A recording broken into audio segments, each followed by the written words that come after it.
Good evening.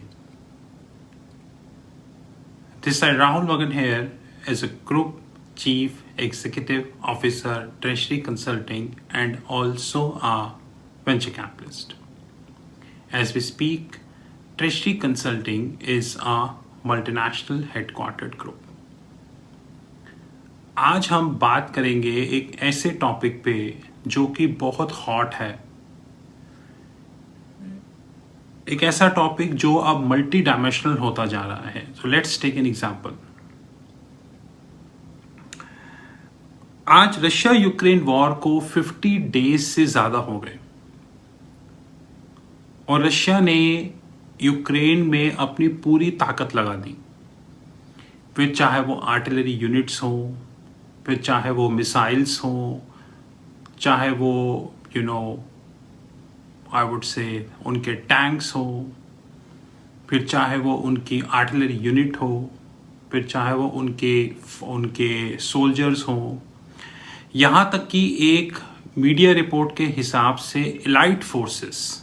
अब elite forces होती हैं वो फोर्सेस जो कि बिल्कुल डेड एंड पे यूज़ की जाती हैं. तो डेड एंड का मतलब होता है एक ऐसा एंड जब सब कुछ हो गया, मतलब आपके पास कोई ज़्यादा संसाधन बचे नहीं. एक मीडिया आर्टिकल के हिसाब से रशिया ने अपनी एलाइट फोर्स भी यूक्रेन में यूज़ की है और उसके बावजूद रशिया विक्ट्री नहीं ले पा रहा है, जो कि एक अच्छी बात है, बहुत अच्छी बात है मेरे हिसाब से. लेकिन इसके दो कॉन्सिक्वेंसेस आगे हो सकते हैं. पहला कॉन्सिक्वेंसेस आउट ऑफ फ्रस्ट्रेशन और दूसरा आउट ऑफ मिलिट्री एक्सपेक्टेशन. तो आउट ऑफ फ्रस्ट्रेशन क्या होगा? पहले अगर रशिया इसी तरीके से यूक्रेन में लूज करता रहा तो रशिया के पास दो वेपन्स और बचेंगे.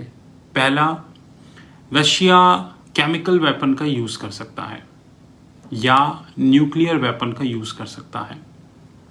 यूक्रेन के प्रेसिडेंट ने इस चीज की बात पब्लिक डोमेन में भी कही है कि रशिया डेस्परेट स्टेट में आके अपना केमिकल वेपन या न्यूक्लियर वेपन यूज कर सकता है.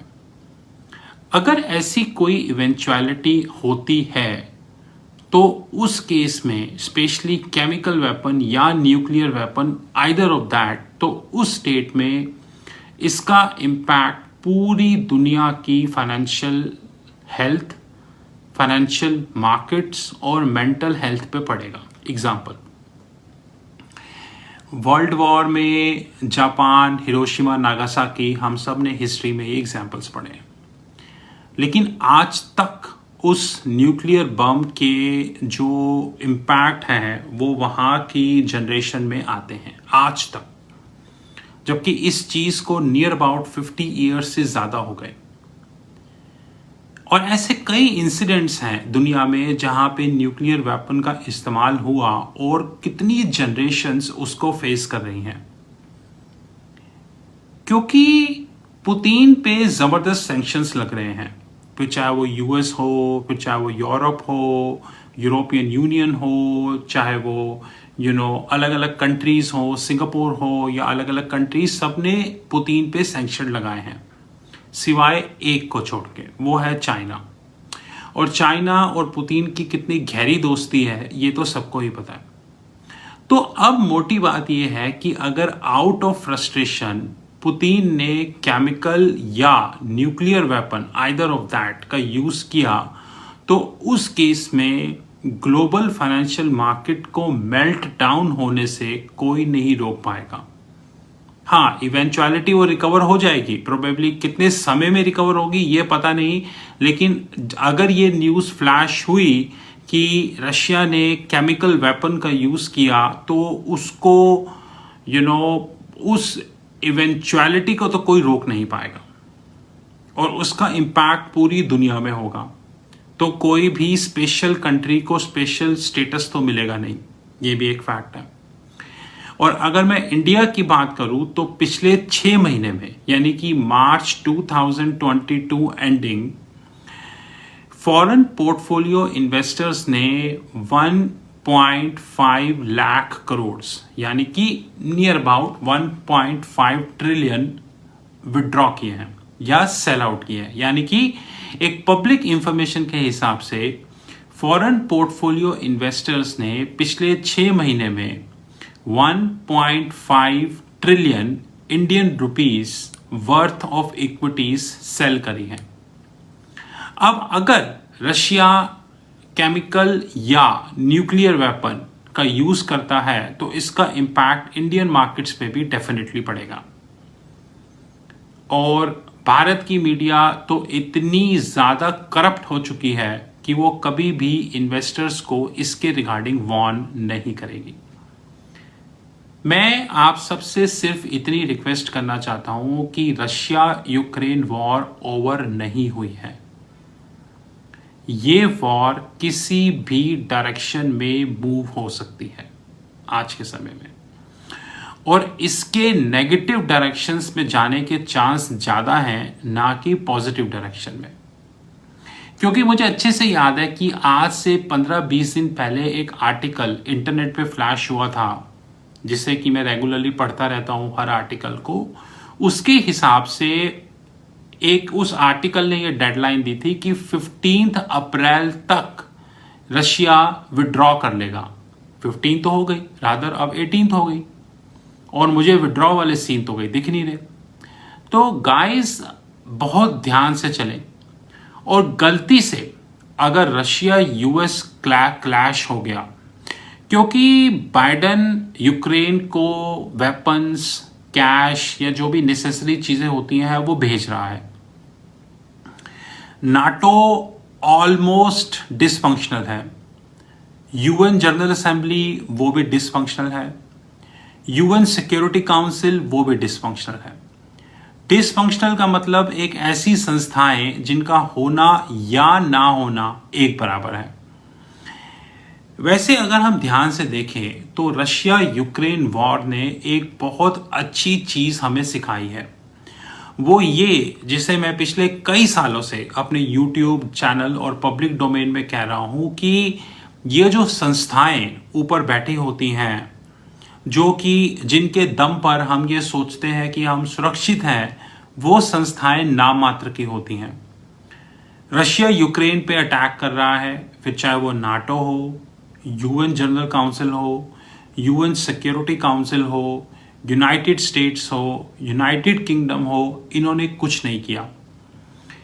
सिर्फ फॉर्मेलिटी के लिए इन्होंने सैंक्शंस लगा दिए, लेकिन उस सैंक्शंस का भी कोई नुकसान नहीं हुआ। मैं आपको लाइव एग्जांपल देता हूं। Oil as we speak around 110 पे है और ऊपर जा रहा है। जैसे जैसे ऑयल ऊपर जाएगा रशिया को और बेनिफिट होगा। कॉमन सेंस, इसमें कोई पूरी चीज नहीं है। रशिया को और बेनिफिट होगा और ये बेनिफिट बढ़ता जाएगा। तो आप रशिया पे जितने मर्जी सैंक्शन लगा लें, लेकिन जैसे जैसे ऑयल और गैस के प्राइस ऊपर जाते जाएंगे वैसे वैसे रशिया को और बेनिफिट होता जाएगा और उसका करंट अकाउंट प्लस होता जाएगा। और इस मैथमेटिक्स को रशिया बहुत अच्छे से समझता है। इसलिए रशिया एक चीज में बिल्कुल क्लियर है कि आप सैंक्शन लगाओ या ना लगाओ, मुझे उससे कोई फर्क नहीं पड़ता। इसलिए दुनिया भर के इन्वेस्टर्स, ये स्पेसिफिक नहीं है कि मैं इंडियन इन्वेस्टर की बात कर रहा हूं, दुनिया भर के इन्वेस्टर्स बहुत केयरफुली इस सिचुएशन को ट्रैक करें, क्योंकि आने वाले समय में कुछ भी हो सकता है। कुछ भी हो सकता है कि कोई ऐसी इवेंचुअलिटी भी आए जो कि हमने सोची ही ना हो।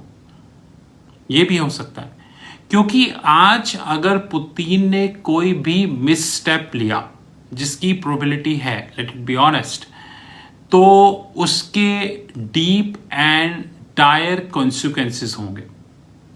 और वो कॉन्सिक्वेंसेस मात्र कुछ हफ्तों के लिए या कुछ डेज के लिए नहीं होंगे, वो कॉन्सिक्वेंसेस बहुत लॉन्ग टर्म के लिए होंगे। इसलिए कुछ भी डिसीजन लेने से पहले उसको ध्यान से सोचें और एनालिसिस करें। ये नहीं कि हिंदी मीडिया का कोई बिकाऊ एंकर आके बोलना शुरू हो गया कि फलाना स्टॉक ले लो या फलाना स्टॉक ले लो या निफ्टी 25,000 जाएगा, क्योंकि ऐसे कई कलाकार थे, रादर हैं, जो ये बोलते थे कि निफ्टी 25,000 जाएगा, जो ये बोलते थे सेंसेक्स 1 लाख जाएगा, लेकिन निफ्टी भी 25,000 पहुंच गया और सेंसेक्स भी 1 लाख पहुंच गया। इसमें घबराने की कोई जरूरत नहीं। इसलिए गाइस इस चीज को सोच के चलिए कि आने वाला समय काफी ट्रिकी है, वो इतना आसान नहीं है जितना आपको लगता है। हाँ, आपको लगता है वो अलग बात है। इसलिए बिल्कुल सुरक्षित होके और बहुत सेफली ट्रेड करें। Gold, silver, platinum, palladium, diamond, uranium, titanium, iron ore, coal, nickel, zinc, tin और बहुत सारी ऐसी कमोडिटीज जिसका नाम मैंने नहीं लिया, ये सारी कमोडिटीज में बहुत जबरदस्त वॉलेटिलिटी आएगी अगर रशिया ने गलती से भी केमिकल वेपन या न्यूक्लियर वेपन का यूज कर दिया। बाकी आप समझदार हैं, हिंदी मीडिया देखते रहे, वो आपको अच्छे से गाइड करेंगे। दिस इज राहुल मगन from treasury consulting group. You knew my personal number 9899242978. Thank you very much. This is the last Facebook Connect for the day. See you around.